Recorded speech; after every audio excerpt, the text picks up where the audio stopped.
Horror कहानियां थी। अगली मौत किसकी? संजीव अपने दोस्तों राघव और प्रतीक के साथ बियर बार में बैठकर बियर पी रहा था। संजीव आज बहुत खुश लग रहा था। अरे यार, आज की पार्टी में तो मजा आ गया। तुम दोनों दोस्तों के साथ तो मेरी जिंदगी इतनी अच्छी है कि क्या बताओ कितनी अच्छी है। अरे भाई, अब दोस्ती की है तो जीना मरना सब साथ में। हाँ अरे अरे यार सुनो, जल्दी से एक बियर और ऑर्डर करते हैं ना, एक आखिरी, और उसके बाद ये जश्न यहीं खत्म हो जाएगा। अरे हाँ हाँ, क्यों नहीं।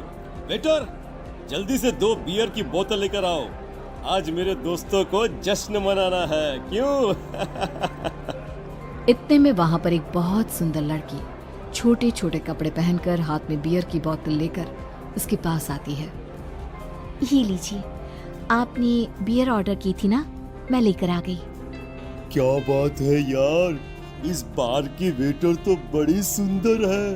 अब बियर लेकर आई हो तो अपने हाथों से ही पिला दो ना। हाँ हाँ, क्यों नहीं, जैसा आप बोलोगे मैं वैसा ही करूँगी। क्या बात है यार, अब तो लगता है रोज यहीं आना पड़ेगा। उसके बाद वो लड़की उन तीनों को बियर सर्व कर देती है। पार्टी करने के बाद वो तीनों अपने अपने घर जाते हैं। प्रतीक, संजीव और राघव को उनके घर छोड़कर जैसे ही अकेला अपनी कार में आकर बैठता है तो अचानक उसे एहसास होता है जैसे उसकी कार की पीछे वाली सीट पर कोई बैठा हुआ है। वो तुरंत पीछे मुड़कर देखता है। तुम यहाँ क्या कर रही हो?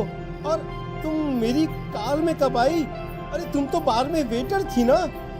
बस ऐसे ही मेरा दिल कर रहा था आपके साथ आपके घर चलने का, इसलिए मैं आपके साथ चली आई।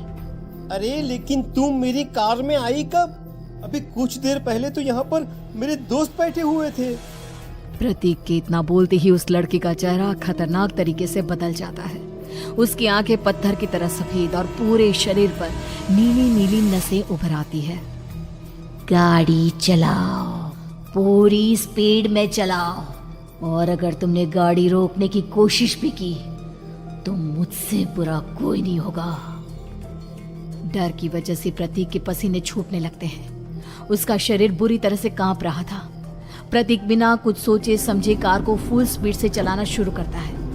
चलते चलते वो शहर से दूर एक पहाड़ी पर पहुंच जाता है और सामने अब सिर्फ पहाड़ी का किनारा दिख रहा है, जिसे देख प्रतीक घबराकर अचानक से कार को ब्रेक लगाता है।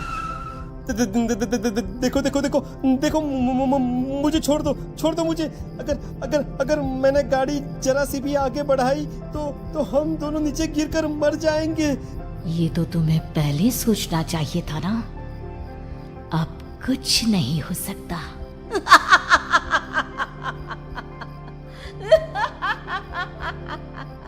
छोड़ दो मुझे। नहीं प्लीज मुझे छोड़ दो। प्लीज मुझे जाने दो। छोड़ दो मुझे। गाड़ी आगे बढ़ाओ। और तभी अचानक से बिना प्रतीक के स्टार्ट किए उनकी कार आगे बढ़ती है और गहरी खाई में गिर जाती है। उसके चीखने की आवाजें चारों तरफ सुनाई देती है।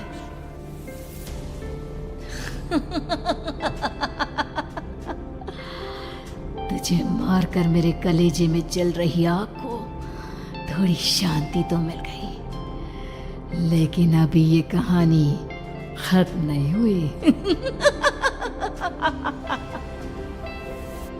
और फिर अगले दिन राघव और संजीव को पता चलता है कि प्रतीक की पहाड़ी से नीचे गिरकर मौत हो गई। अरे कल रात की तो बात है यार, हम सब बैठकर पार्टी कर रहे थे, लेकिन मेरी एक बात समझ में नहीं आ रही। राघव शहर से इतना बाहर उस पहाड़ी पर इतनी रात को क्या करने गया था? अरे यार, वही सोचकर तो मैं भी परेशान हूँ। हम दोनों को छोड़ने के बाद तो वो सीधा अपने घर जाने वाला था, और वो आत्महत्या क्यों करेगा भाई? कल रात तक वो कितना खुश था, हमारे साथ सेलिब्रेट कर रहा था। हाँ, लेकिन पुलिस ने तो यही कहा है कि प्रतीक ने अपनी कार को जानबूझकर पहाड़ी से नीचे गिरा दिया और आत्महत्या कर ली। अरे यार, संजीव, मेरी तो कुछ भी समझ में नहीं आ रहा है। चल ठीक है, अब मैं अपने घर जाता हूँ। Okay, bye. राघव अपने घर में अकेला था। दोपहर का वक्त था। तभी दरवाजे की घंटी बजी। कौन है? अरे 1 मिनट रुको, अभी आता हूँ।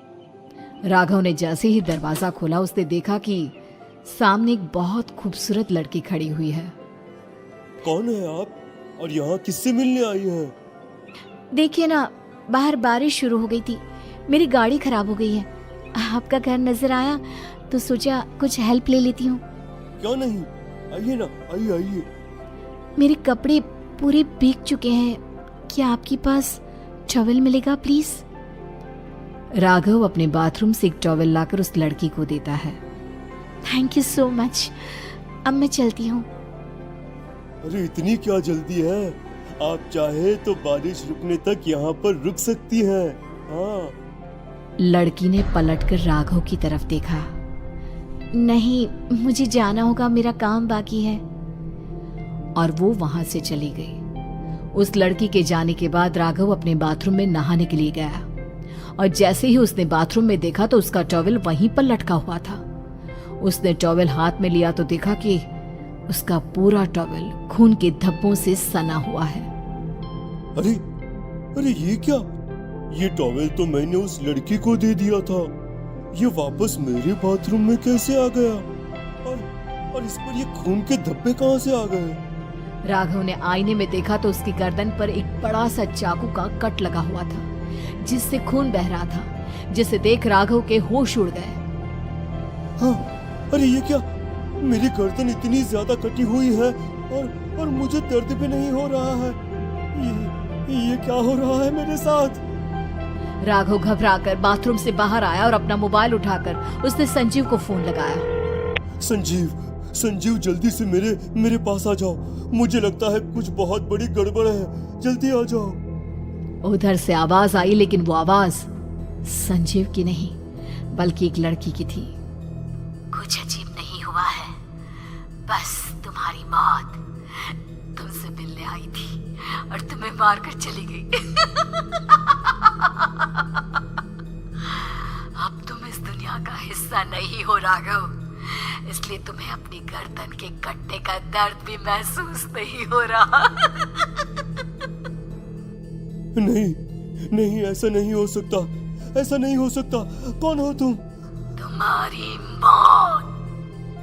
अब संजीव के पास खबर पहुंचती है कि राघव ने अपने ही घर में चाकू से गर्दन काटकर आत्महत्या कर ली। ये सुनने के बाद संजीव के होश उड़ गए।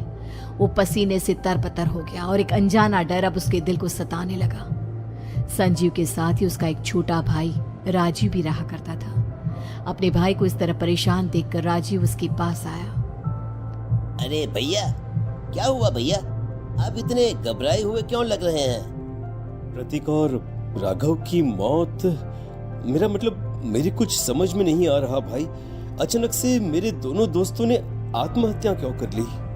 अरे वो तो मेरी भी समझ में नहीं आ रहा है भैया। हाँ, हो सकता है कि कोई परेशानी होगी और इसीलिए उन्होंने ऐसा किया होगा। हाँ, लेकिन दोनों की जिंदगी में एक साथ परेशानी और दोनों का इतनी खतरनाक तरीके से आत्महत्या करना, कहीं ऐसा तो नहीं मैं भी मर जाऊंगा? अरे आप ऐसी बातें क्यों कर रहे हैं भैया? वैसे ही मैं इतना परेशान हूँ। जब से अंजलि ने मेरा साथ छोड़ा है तब से सब कुछ बहुत अजीब सा हो गया है। रोज रात को डरावने सपने आते हैं। ऐसा लगता है जैसे अंजलि बार बार मेरे सपनों में आकर मुझे डराने की कोशिश करती है। अंजलि का नाम सुनते ही संजीव की आंखें फट गई और उसके गले में आवाज अटक गई। उसके चेहरे पर घबराहट साफ नजर आ रही थी। कौन थी वो लड़की जिसने प्रतीक और राघव को आत्महत्या की आड़ में मौत के घाट उतार दिया? और कौन थी अंजलि जो बार बार राजीव के सपनों में आकर उसे डरा रही थी? अंजलि का नाम सुनकर संजीव इतना घबरा क्यों गया? इन सवालों के जवाब जानने के लिए देखिए इस खतरनाक कहानी का अगला भाग।